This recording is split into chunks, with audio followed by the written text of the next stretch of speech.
Welcome to Isaiah's Reviews Podcast. My name is Isaiah. My co-host's name is Sam. You can get to all my social site links through my website, isaiahsreviews.com. You can get to Sam's social links through his website, flipframevideos.com. You can also hire Sam because he runs a small video production company, so if you need anything done, weddings, home tours, music videos, and more, just go there. Listen to this podcast on YouTube, Facebook. You can stream it off the website, isaiahsreviews.com, Tumblr, and SoundCloud, and Spreaker. So now let's get this show on the road.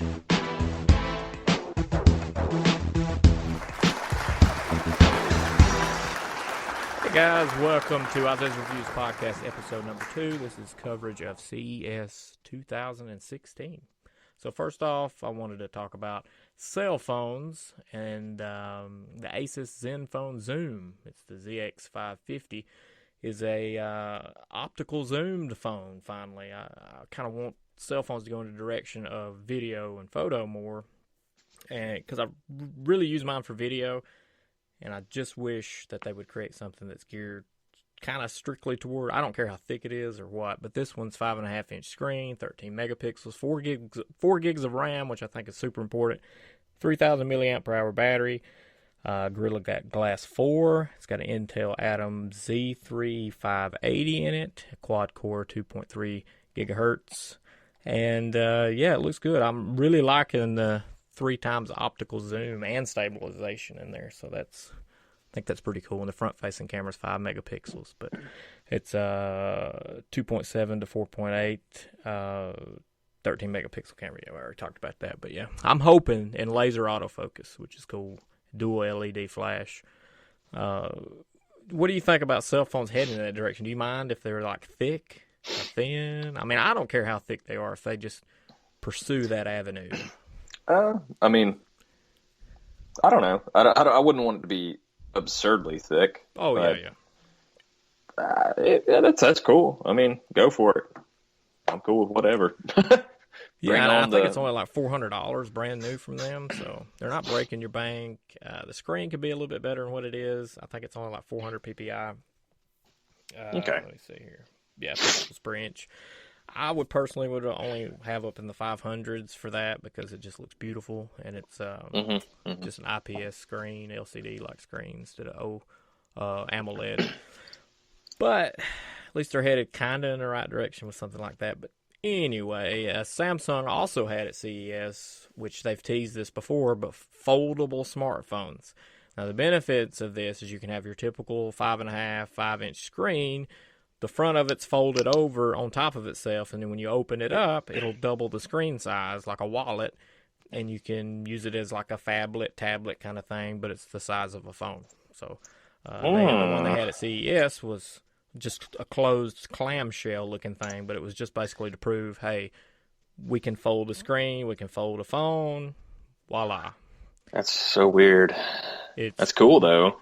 It's really cool. LG, they brought one that you can curl up and it has an awesome screen on it, but this one you can fold.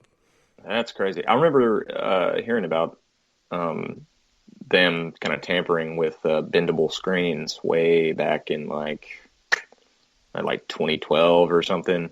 Yeah. And I remember hearing about it and thinking, well, that's cool, but I don't see them do anything with it. But clearly I'm wrong. Here we are.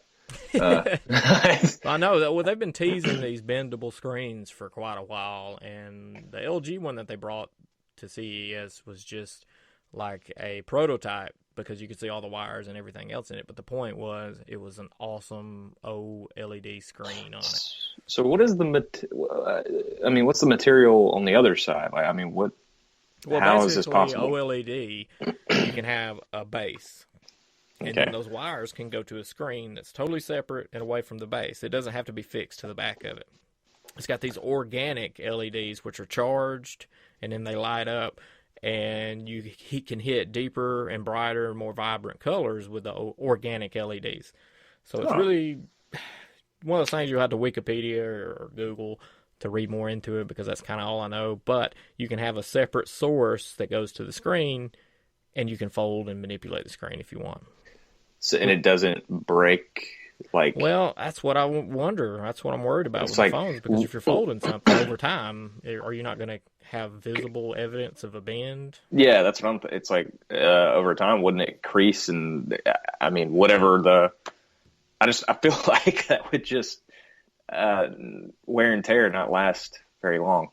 Yeah, I don't know, but I'm interested to see the future of it anyway. At least they're Yeah. pursuing something cool like Well, that. I wonder, just imagine if they come out with TVs like that. It's like, oh, I'm going to carry my TV over to my buddy's house. Let me I fold it think up that's right the quick. goal of the LG one, because they want to be able to roll it up. So like a projection screen you pull down, That's cool or something because you automatically could, that lowers, you could just uh, hide it away in the wall. yeah, that's cool. Like if you wanted to, I don't know, screen a football game or a movie or something outside, you're like, oh, I think I'll Yeah. carry my, And the roll benefits, up my it's a lot TV. brighter than a projector. You don't have to worry with setting the projector off or mounting it and running wires, and I don't know. Pretty So nice. bizarre though. I just like my brain cannot process that. I know it's difficult, but once you start researching OLED, you figure out how that it's done, and you kind of like, Mhm. oh, okay. But it's pretty cool. It's still hard to grasp how it produces an image, but Yeah. it is what it is. But another phone that they had is the Next Bit Robin.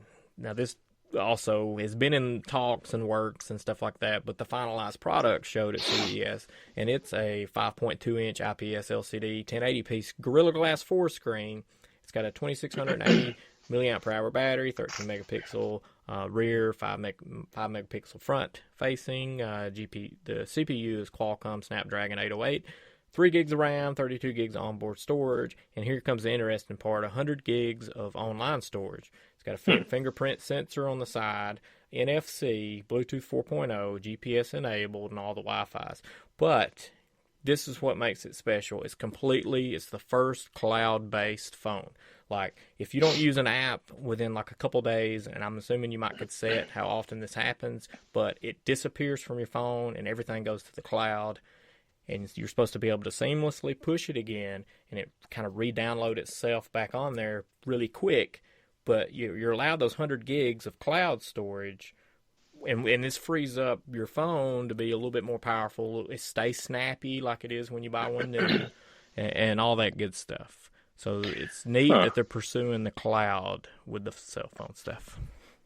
That is pretty cool. As long as the re-download is, Yeah, it's as quick. claimed, as claimed, snappy. Yep. Because if not, that's gonna tick off a lot of people. Yeah, and you can pre-order that now. It's a Kickstarter, but you just Uh, go to their Kickstarter page and you can get a pre-order in of that. And I think it's $400 is how much the price is for it. So it seems like a lot of the these newer phones are shooting for mid-range price. So that's not bad. is this the brand name's NextBit, and the phone's It's called Robin, or is Yep, it? Next Bit Robin, I Huh. think. Sounds right. Okay, that's pretty cool. Huh? I mean, Yeah, yeah. I think so. But another hit thing, we'll dabble into the drone section, but it was kind of a hit at CES for one particular thing, which we'll get to in a minute. But DJI had a table at CES, and they really didn't debut anything new, but they did come out with something that had a good price. At their table, they had an Inspire, a solid black edition, which is supposed to be for production sets and stuff, because the demand was for a solid black for making films and things like that. So now that's an option. Another thing was the DJI Osmo, which we'll do a review on. I had to, Did yours come in already? yeah, I had to. Initially, I got the thing in. It was the first run, the first wave of them coming out. It was that one. Mm-hmm. The Wi-Fi failed. It didn't work from the beginning. So I had to send it back to B&H, and then finally I got another one back. It works, so everything works good on it. Just give. I mean, you don't have to review it, but have you tested it? Today I ran around with it at the house some. The app, it just I seems heard a little glitchy. The feed is sometimes, and a little sketchy. So that's the what I app heard. needs the work. It's either the app or the Wi-Fi card thing that they have in the DJI Osmo altogether. So I don't know. But Okay. there's a little issues here and there with it. But the other thing that they had at CES was the Phantom 3 4K. Now, you have the Phantom 3 Pro, which they're saying that this one is not the Pro. They make sure to let you know that. But it is They've marked it down from $9.99 down to $7.99. The spec-wise is kind of the same. The only thing we can figure is maybe that the remote thing may be different. You can probably elaborate more on that. I don't even know where to start because I'm looking at it and it looks the same to me, which is confusing. I mean, why? I don't know. I don't know. I've been looking at the specs. I don't own one, but the only thing that I can figure is it's something to do with the power of the remote to the drone and the video feed signals not being as strong as it is in the Pro model. That's the only thing that I could guess, but I don't even know that.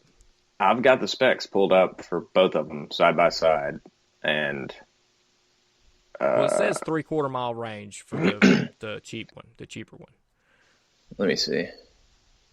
Let's see, up to 5 kilometers or 3.1 miles, up to 3. So how far will yours go? It says on mine it's supposed to go up to max distance up to 5 kilometers or 3.1 miles. Obstructed. Okay, so that's the difference. Unobstructed. Because this one says 3/4 mile range. Okay. So this one's just not as powerful. It can do as far as like video quality. I'm assuming because I'm looking at the frame rates. I'm looking at the resolutions, and they're all, judging by what I'm looking at, they're all the same. Right. So, yeah, and even the burst shooting for still images and time lapse, it all looks pretty much the same. Yep, pretty much the same. Yeah, well, you can get the thing at DJI's store, their own online store, and free shipping over $150. So it doesn't seem so bad because are you really going to need to be 3/4 mile away? I guess if you're I guess surveying land for people and doing aerial shots of land, you might need that distance. But if you're just going to like film and stuff with it, you probably don't need that distance, I guess. Yeah. And the camera. Sorry, I didn't mean to interrupt, but like the camera is the same. It's the Sony EXMOR or XMOR, whatever you want to call it, CMOS sensor. That's that's kind of cool. I guess. Yeah. Cheaper price. Yeah. Well, moving on to stuff that's not cheaper, probably I guess, is the passenger drone, which blew my mind. That was the highlight for me personally at CES because it was kind of one of those head slappers for me. It's like, okay, when are we ever going to get to flying automobiles? When are we going to get there? How can we get there and it be safe for everyone? And then boom, you get there and you see this. It's by Yang 184. Is what the drone is called. But it will fit one person in there, 220-pound payload. You got a little trunk in the back where you can throw your backpack in there. It comes with a Microsoft Pro tablet thing in there that you but basically point, click, and go, and it flies. But here's the specs for it. It's electric power drone, can be fully charged in 2 hours, carry up to 220 pounds, and fly for 23 minutes at sea level, according to Yang. The cabin fits one person and a small backpack and even has air conditioning and a reading light. With propellers folding up, it's designed to fit in a single parking spot. After setting a flight plan, passengers only need to give 2 commands, take off and land, each controlled by a single click on a Microsoft Surface tablet. It is designed to fly 1,000 to 1,650 feet off the ground with a maximum altitude of 11,500 feet and top speed of 63 miles per hour. The U.S. authorities are just starting to lay out guidelines for drone use, and human passenger drones seem certain to face strict scrutiny. But if you honestly think about it, and you do a YouTube search of December 2015 fatal car accidents, there's more than you can look at in a day of video for that. So the first one that crashes, say there's 20,000 in the air and the one's crash, it'll get media attention because it's new.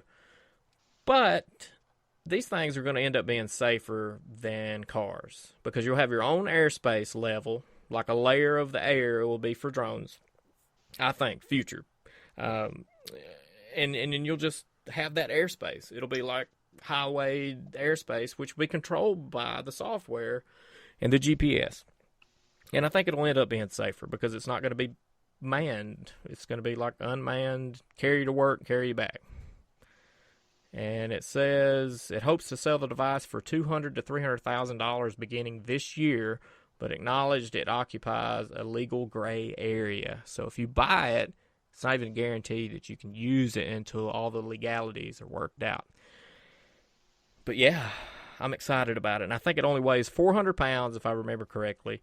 It's got 8 rotors, 2 on each side, 1 on top, 1 on bottom. Each rotor is kind of lit up like the drones are for directional, like I think 2 in the front screen, the back's red or something like that. But the guy said at CES, he said, you can lose 2 rotors and it can still safely land. So if you had a malfunction, it would land. So that's pretty cool. Yeah, it's here. I think it says here. Even if 3 of the 4 arms have their 6 propellers disabled, the final arm's working propellers can ensure a rough landing by spiraling toward the ground. So 6 can fail, and you can only have 1, and it says it can get you to the ground safely and still alive. But it'll be rough. And hope that it lands somewhere that's crazy. Flat. But I'm sure you'll have some kind of auto place thing that you'll go to have it preventative maintenance done on it. But right. You do that on cars. Everybody's gotten used to doing that on a car, so I don't think it's a big thing. What do you think? I don't know. Only time will tell. Yeah, like that's one of those I'd have to see to believe. Yeah, like oh man, they're going on a world tour this year, so if it's anywhere close, I'd love to go see one. But there'll be videos out the wazoo about it, so I'm sure we don't. Oh yeah, can you imagine that? I think it's awesome. A world of us flying around like, hey, what's up? I'm coming over in so like 10 Minority minutes. Report-ish, Fifth Element. Yeah. Blade Runner-esque. Yeah, I like it a lot. But, people have their doubts that it's going to be safer, just like these auto-piloted cars and stuff. That stuff's going to end up being safer. And by the way, on the auto-piloting thing, the news has done stories on the V2V system that's going to be mandatory for all vehicles. It's like $100. Right now, they're guesstimating $100 per person. By 2020, I think it is. It's going to be mandatory. You buy this thing, you plug it up in your car, it works off Wi-Fi, and you daisy chain all the vehicles on the road together. That way, if something happens to the very first one, the last one knows about it instantly, and you'll be able to get that information in your vehicle. So all the vehicles in a line together because it's Wi-Fi, so it'll have range, but they will all communicate together. So if you're in heavy traffic, something happens on the interstate up ahead of you, you'll know back at the back. So, oh, wow. That's pretty cool. That's going to be mandatory. And I think that's a good thing with having a standard, because then they can go, developers, automotive people, you can create software for it if you want, but you have to use our mandatory system, which is secure, and it's all universal. So I don't know. It's a universal system and not like a million different things going on. Yeah. On different cars or whatever. Huh. Yeah. Neat stuff happening. But Samsung, talk about TVs in the world of tech. TV. Oh, by the way, what's the worst that could happen to the helicopter? I don't know. I just had to do that. It's an audio thing I had to play just now. You didn't hear it probably, but anyway, moving on to tech with TVs. Samsung unveiled a borderless TV at CES, and basically what this is for is like a video wall. It's for advertising, so that you can connect like 20-something TVs together. I mean, it's so borderless, you can't even see the seams when you're looking right at it, but you get like full 4K, and it looked freaking beautiful. And their technology expands to linking all those together, and the color grades all matching. So it's a big, huge process and very, very expensive, but it's for advertising. So that'll be cool to see out in subways or ball fields. It's a way you're saying to connect TVs together? Yeah, you can chain TVs together so you can have like a row of 4 across and 4 up to make a gigantic TV, but they're really like a bunch of different TVs together, but they're borderless, so they're seamed together seamlessly. But their software, what they're able to do with the color grading and matching all the TVs together and it all working together, it's all one technology thing happening. So it's not just the TVs, it's also what they can do with it to make it all blend together. So is it just for advertising, or is it like going to be for on a consumer level too? I think so it's if you're just like for advertising because it's probably going to be so expensive that it's because I know back 5 years ago, I think it was, that they had TVs out for advertising. Now they're meant to last forever, and those TVs are like $10,000 or $11,000 a piece, just because they're meant to last for like ever. Right. So, but to me, what stole the show on the TV side, the electronic side, well, just the TV side, was the OLED TV, the LG G6. It's a signature OLED TV, which is 4K, but it's just badass. Like, the bottom stand is made by Harman Kardon, and they've got this sound bar, and then you've got that OLED technology going up to the panel, which is super, super thin, and it sits on that base, which is just a sound bar, but the base can fold back behind the TV, and you use that base to mount it to the wall. But everybody was talking about how beautiful the TV looked and how it just stole the show. And I knew a few years ago that LG was pursuing OLED, and I knew that they were going to be the best. I just knew it. I had a feeling, because they were like sinking everything into OLED technology. And I think they've proved it with this year's CES, their TV, the G6 signature TV. Now, there's no pricing for it right now, but I'm on a waiting list, not to buy it, but just to get the information for it, like whenever it comes available, like where it's going to be sold at and things like that. It's called the G6? Yeah, the G6. The like G6? Yeah, it's a LG G6. It comes with WebOS 3.0. The number to look it up is OLED 77G6P. So I guess it's like a 77-inch TV or something, I guess. But, oh, wow. Oh, dude, that thing is thin. Oh, it's super thin. It was ridiculous. I'll read what they've got on OLED. OLED is short for Organic Light Emitting Diode. Is a display technology with self-lighting pixels that can be individually controlled to achieve perfect black and infinite contrast. Infinite contrast. The individually illuminating pixels of LG OLED TV can switch completely off to achieve perfect black. That's freaking awesome. That's the ticket to achieve black, solid black. Solid black, yeah. Off. That means that the contrast, the difference between the lightest and the darkest areas of the screen, is truly infinite for a more natural, lifelike image with bolder colors. So, it's and funny. It comes with Color Prime Pro, which is like some kind of pro calibrated thing too. So that's cool. I remember when plasmas were big, people at Best Buy would tell me that's the only way you can get true blacks. I guess that's it was. It's still it is up until the old OLED. Yeah. Yep. That's pretty sweet. It says here, okay, 65-inch and then a 77-inch. Yeah, I want the 77. Oh, well, I mean, but it's going to be like 10 or 15,000 starting out.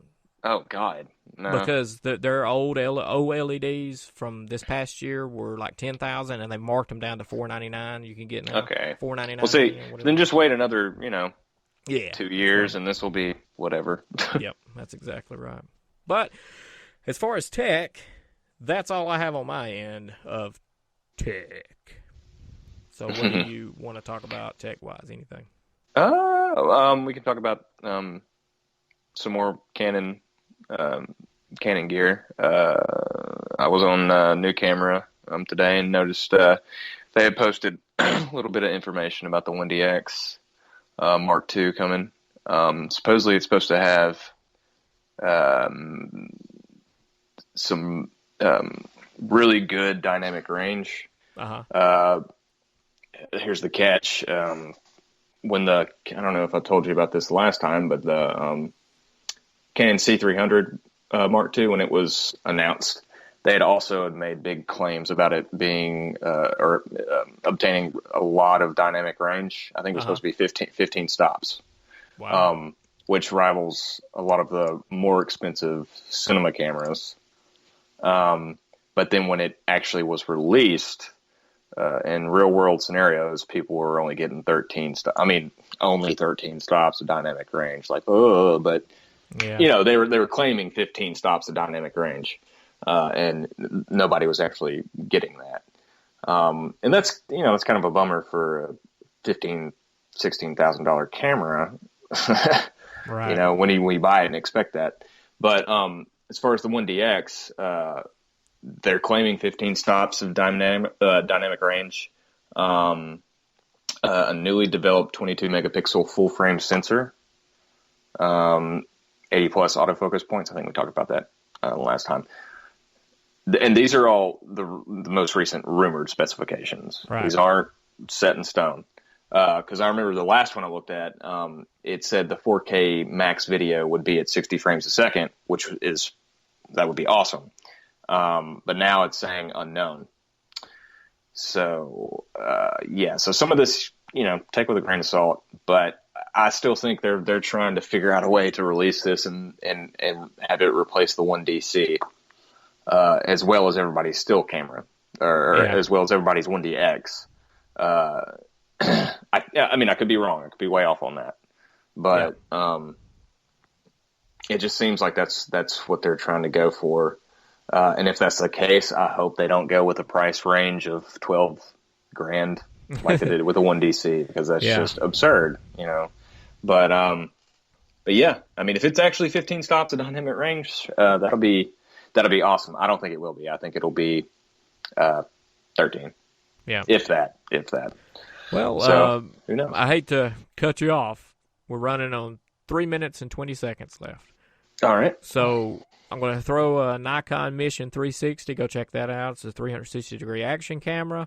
Let's roll into the movies. I want to bring up one thing. You can bring up the other. But the one thing I want to bring up, which is very heartbreaking to hear, George Miller, the guy behind all the Mad Max films, says he's done. No more Mad Max for him. If some director wants to take it over, that's fine. But he's done. That's crazy. That sucks. With how good Mad Max was, Fury Road, that's a bummer. There's no way anybody can do that. No, I don't think so. And he's old, and he can pull like off 70, more. I think. Yeah, sorry, George, didn't mean to call you old. Yeah. For his age, it's just the way he was able to pull off those action scenes. I don't know. It felt like a young person made it. It was just really well done. It was very awesome. Now, what's the one thing you want to talk about? The Witch comes out February 19th. And they just released a new trailer, so go check it out because it looks really awesome. It's directed by Robert Eggers, I believe is his name, which I think this is his first feature. I could be wrong, but I think this is his first feature. I could be, like I said, I could be off on that. I know he's got some other films that he's made. I just don't know if they're feature length. But anyway, it was released at Sundance last year and got a lot of positive feedback. So I'm excited. I like stuff like that. I'm excited about it. The trailer just came out is really good. It's really creepy. It looks like it's going to have that kind of atmospheric style to it, as opposed to just jump scares, which I'm a big fan of. Thought things like the hook's probably going to be that gradual thing throughout the whole thing, maybe, and not just like bah. Yeah, well, it looks like there's going to be some style behind it, like the original Halloween, I don't know, my brain's not working right now, but Blair Witch. Say what you will about it, it worked. It had atmosphere. It definitely worked. I remember people. That's all they talked about. Oh, it's true. It's true. It's really happened. That was a lot of marketing behind that film. Remember? Man. They had a website and everything. Yeah, their budget was about it. Nothing. Well, yeah, no kidding. I think they were just the directors or whatever. I think they were leaving the actors out there in the tents and stuff, but they would slip them notes in the middle of the night to do things. They had walkie-talkies, I think, and they would kind of be like, "Hey, this is what you're going to do. Go this way." And if they didn't hit their mark, they'd be like, "Go back the other way." Yeah. But Well, yeah. we're at the end. We've got 15 seconds left. So thanks for watching episode 2 of the podcast. You can get in touch with me at Isaiah'sReviews.com, and you can get in touch with Sam at Flip Frame Videos. Yep, FlipFrameVideos.com. That's right. Thanks for watching. See ya.